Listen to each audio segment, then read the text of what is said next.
High, নমস্কারম, সুস্বাগতম। এখন ঘড়ি কাটা বলে 12:30। আমার এখন লাইট খাওয়ার টাইম। খাইয়া লইছি পেট পুরন। এবার ঘুম পূরণ করতে হবে আর গুনগুন করে গান গামু। প্রতিদিন 5 মিনিট করে ফ্রন্ট ক্যামেরা, ব্যাক ক্যামেরা অথবা আপনি আপনার বাড়ির আয়নার সামনে ঢং করবেন, দেখবেন মনটা একদম ফুরফুরে হয়ে যায়। বুঝলেন? আলো জ্বেলেছিল সূর্যের আলো, তাই নিভে গিয়েছিল নিজের ছায়ার পিছে, ঘুরে ঘুরে মরে মিছে।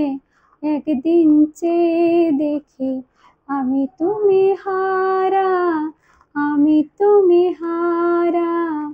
কারা যেন ভালোবেসে আলো জ্বেলেছিল সূর্যের আলো, তাই নিভে গিয়েছিল নিজের ছায়ার পিছে, ঘুরে ঘুরে মরে মিছে। একদিন চেয়ে দেখি আমি তুমি হারা, আমি তুমি হারা।